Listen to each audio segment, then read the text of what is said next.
အင်းအားလူတွေရတော့လေကြက်ကြော်ရောင်းလို့ရပြီတဲ့ဒီနေ့လေကိုရီးယားစတိုင်ပေါ့နော် spicy ကြက်ကြော်လေးကြော်စားလိုက်တာချူချူဆက်ဆက်လေးနဲ့လေတော်တော်လေးစားလို့ကောင်းတာမို့လုံနီးလေးကိုလာရောက်မျှဝေလိုက်တယ်နော်တခါတည်း soft ဆက်နီးရောမုံနစ်စနီးကိုပါတခါတည်းဒီဗီဒီယိုလေးမှာပြပြပေးသွားပါမယ်ကြက်သားကိုတော့လေးပါတော့အယိုးလို့ရင်ပုံလေးကိုသုံးပါတယ်ခမ်းမြောင်းမြောင်းအနေထားလီးပြီးတော့ဘာလို့ဒီလိုအနေထားမကြည့်မသိအနေထားလေးလီးပေးထားလို့ရှိရင်ရပါပြီပေါ့နော်မုံနစ်ကိုကြားတော့လေးပါအကျော်မိုးကို၄စုံပြောင်းကုန်ပုံ2စွန်းထည့်တယ်ကျုပ်ကိုပါနှလုံးထည့်တယ်ဒီနေရာမှာကျုပ်ထဲမှာပိုစားလို့ကောင်းတာပါပေါ့နော်စိမ့်စိမ့်လေးနဲ့ပေါ့နော်ပြီးလို့ရှိရင်ငရုတ်ကောင်းမုံကိုပါအနှဲငယ်ထည့်တယ်အရသာအတွက်ကတော့လေစသားမုံကိုထည့်တယ်ရေလေးခဏနဲ့ထည့်ပြီးတော့ပါတို့ရေလုံးဝနှံ့ဆက်သွားတဲ့အထီပေါ့နော်ညောင်စေးကျသွားတဲ့အထီကိုနေပေးထားရပါမယ်ကင်နေလာလိုက်တာအကုန်လုံးနဲ့နှံ့ဆက်သွားပြီဆိုလို့ရှိရင်တော့ပါတို့စကြော်လို့ရပြီပေါ့နော်စီကိုကြောက်လေပါပဲစီလေးကိုတုံးနေပူပူရမှုမွေးလေးနဲ့လည်းစားခြင်းလို့ပေါ့နော်စီလေးကတော့ဒီနေရာမှာများများလေးတော့တုံးပေးရပါတယ်ကြက်သားလေးတွေကိုစပြီးကြော်ပါမယ်ကြက်သားလေးကလေးလုံးဝလည်းစီလည်းမပေါက်ဘူးပေါ့နော်အိုးလည်းလုံးဝမကပ်ပါဘူး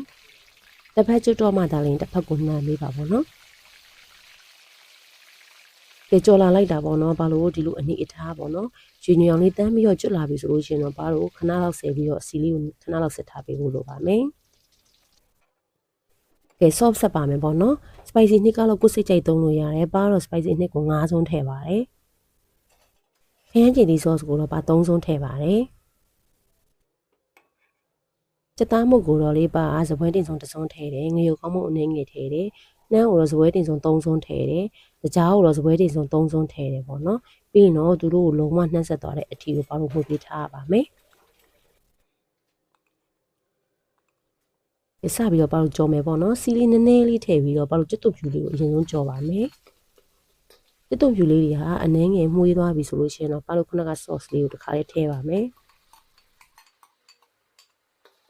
sauce လေးပါပါတော့ဒီကြက်သွန်ဖြူနဲ့ပေါ့နော်တသားလေးဖြစ်သွားအောင်လုပ်ပြီးသွားပြီးတော့ဖြစ်မြည်လာပြီဆိုလို့ရှင်တော့ပါတော့ခုနကကြော်ထားတဲ့ကြက်သားလေးကိုတစ်ခါလေးထည့်မယ်ထည့်ပြီးတော့ပေါ့နော် sauce လေးနဲ့လုံးဝကိုတမဝါတဲ့အထီကိုခဏလောက်ဖြစ်ကြော်ပေးမယ်ဒါမှပေါ့နော်နည်းနည်းကျွတ်ကလေးစားမှာခက်နည်းနည်းကြာသွားရင်လေအနည်းငယ်ပြော့တော့တက်လို့ပါ